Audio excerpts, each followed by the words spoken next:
महाकालेश्वर ज्योतिर्लिंग की स्थापना कैसे हुई?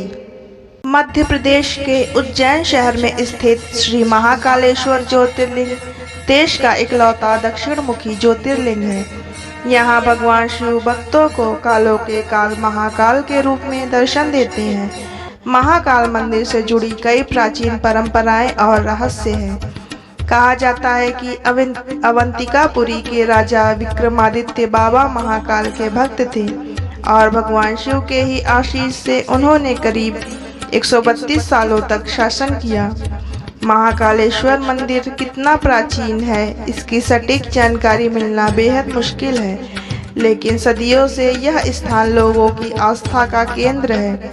भगवान शिव काल से परे हैं, वे आदि हैं और वे अनंत हैं। वे महाकाल हैं। जिन लोगों को अकाल मृत्यु का भय रहता है, उनको महाकालेश्वर ज्योतिर्लिंग का दर्शन करना चाहिए।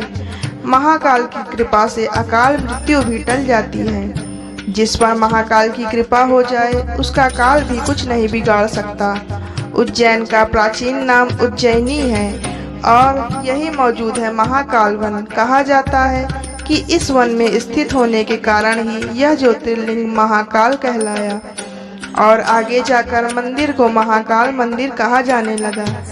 स्कंद पुराण के अवंती खंड में भगवान महाकाल का भव्य प्रभा मंडल प्रस्तुत किया गया है। महाभारत तथा शिव पुराण में महाकाल के बारे में खूब वर्णन किया गया है। इसके अलावा पुराणों में भी महाकाल मंदिर का उल्लेख है। वहीं शिव पुराण के अनुसार नंद से 8 पीढ़ी पहले एक गोप बालक द्वारा महाकाल की प्राण प्रतिष्ठा हुई थी।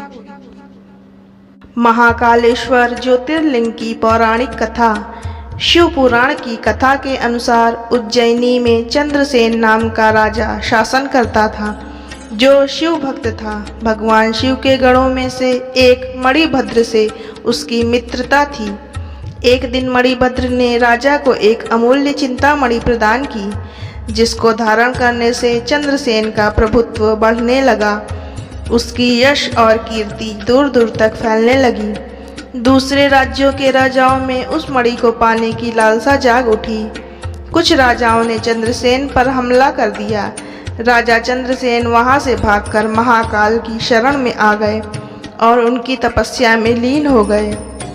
कुछ समय बाद वहां पर एक विधवा गोपी अपने 5 साल के बेटे के साथ पहुंची। बालक राजा को शिव भक्ति में लीन देखकर प्रेरित हुआ और उसने एक सामान्य पत्थर लेकर ही भगवान शिव की पूजा करना आरंभ कर दिया। उसने पत्थर पर पुष्प, चंदन आदि अर्पित किए और राजा की ही भांति उपासना में डूबता चला गया। गोप बालक की माता ने भोजन के लिए कई बार पुकारा, परंतु वह बालक अपनी जगह से न हिला और पूजा में ही लीन रहा। गोप बालक की माता को उसकी हठ देख अत्यधिक क्रोध आया और उन्होंने वह पत्थर उठाकर फेंक दिया। अपनी माता का क्रोध देखकर वह बालक जोर जोर से रोने लगा। साथ ही मुख से भगवान शिव का नाम पुकारते हुए ही वह बेहोश हो गया। बालक की श्रद्धा भक्ति देख भोलेनाथ अत्यंत प्रसन्न हुए। जब वह गोप बालक होश में आया तो उसने देखा कि उसके सामने स्वर्ण और रत्नों से बना एक विशालकाय मंदिर खड़ा है, जिसमें एक अत्यधिक प्रकाश वाला ज्योतिर्लिंग स्थापित है। यह देख वह बालक बहुत प्रसन्न हुआ और फिर से भगवान शिव की भक्ति में खो गया। इसी मंदिर को आज महाकालेश्वर ज्योतिर्लिंग के नाम से जाना जाता है। जब माता ने यह सब देखा तो उसे अपने किए पर दुख हुआ और उसने अपनी गलती की क्षमा मांगते हुए बालक को गले से लगा लिया। इसी बालक की 8वीं पीढ़ी में नंद बाबा का जन्म हुआ था, जिन्होंने भगवान श्री कृष्ण का पालन पोषण किया था। जब राजा चंद्रसेन को इस बात की सूचना मिली तो वह भी महाकालेश्वर ज्योतिर्लिंग के दर्शन करने पहुंच गए। जो राजा मणि के लिए चंद्रसेन पर हमला कर रहे थे, वे युद्ध का मार्ग छोड़कर महाकाल की शरण में आ गए। इस घटना के बाद से ही भगवान महाकाल उज्जैनी में वास करते हैं। जिस प्रकार से काशी के राजा बाबा विश्वनाथ हैं, वैसे ही उज्जैन के राजा महाकाल हैं। महाकाल की भस्म आरती क्यों की जाती है? उज्जैन के महाकाल मंदिर में भस्म आरती ब्रह्म मुहूर्त में भगवान शिव को जगाने के लिए की जाती है। एक पौराणिक कथा भी इस संबंध में जुड़ी हुई है, जिसके मुताबिक उज्जैन में पहले राजा चंद्रसेन का शासन था। वहां दूषण नामक राक्षस ने आक्रमण कर दिया था। दैत्य के इस आक्रमण से महाकाल ने भक्तों की रक्षा की थी। इसके पश्चात राक्षस की राख से अपना श्रृंगार किया और सदैव के लिए वहां बस गए। तभी से भस्म आरती उज्जैन में किए जाने की प्रथा आरंभ है। महाकाल की भस्म आरती ब्रह्म मुहूर्त में सूर्योदय से 2 घंटे पहले की जाती है। शिव पुराण के अनुसार भस्म सृष्टि का सार है। एक दिन पूरी सृष्टि इसी राख के रूप में परिवर्तित होनी है। सृष्टि के सार भस्म को भगवान शिव सदैव धारण किए रहते हैं। इसका अर्थ है कि एक दिन यह संपूर्ण सृष्टि शिव जी में ही विलीन हो जाएगी। भस्म तैयार करने के लिए कपिला गाय के गोबर से बने कंडे, शमी, पीपल, पलाश, बड़, अमलतास और बेर के वृक्ष की लकड़ियों को एक साथ जलाया जाता है। इस दौरान उचित मंत्रोच्चार भी किए जाते हैं। इन चीजों को जलाने पर जो भस्म प्राप्त होती है उसे कपड़े से छान लिया जाता है। इस प्रकार तैयार की गई भस्म भगवान शिव को अर्पित की जाती है। ऐसी मान्यता है कि शिव जी को अर्पित की गई भस्म का तिलक लगाना चाहिए। जिस प्रकार भस्म से कई प्रकार की वस्तुएं शुद्ध व साफ की जाती हैं, उसी प्रकार भगवान शिव को अर्पित की गई भस्म का तिलक लगाने से अक्षय पुण्य की प्राप्ति होती है। महाकाल की पूजा में भस्म का विशेष महत्व है और यही इनका सबसे प्रमुख प्रसाद है। ज्योतिर्लिंग पर चढ़े भस्म को प्रसाद रूप में ग्रहण करने से रोग दोष से भी मुक्ति मिलती है। आखिर क्यों रात नहीं गुजारता कोई राजा या मंत्री? बाबा महाकाल के बारे में एक कथा प्रचलित है जो आज भी सच है। पहले किसी भी राजा को महाकाल की नगरी उज्जैन में ठहरने की इजाज़त नहीं थी।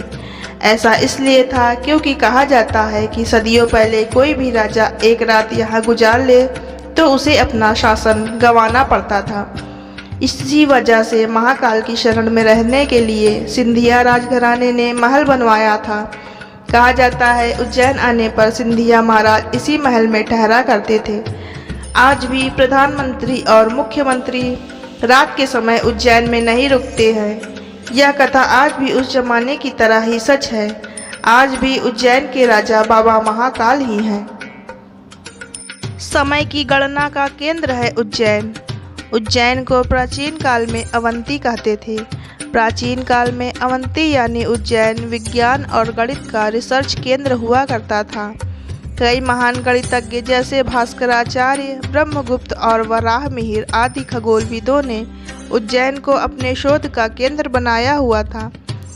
शोध के लिए इसी जगह को चुनने की कई वजह थी। उज्जैन प्रधान मध्याह्न रेखा का केंद्र हुआ करता है, जिसकी मदद से भारतीय गणितज्ञ समय की गणना करते थे। दुनिया भर में मानक समय इसी रेखा से तय किया जाता है। इसे ग्रीनविच रेखा के नाम से भी जाना जाता है। महाकालेश्वर मंदिर की विशेषता। महाकाल मंदिर जितना भव्य है उसका परिसर भी उतना ही भव्य है। यह मंदिर 3 मंजिला है, जिसमें सबसे नीचे महाकालेश्वर, बीच में ओंकारेश्वर और सबसे ऊपर वाले हिस्से में नागचंद्रेश्वर के लिंग स्थापित हैं।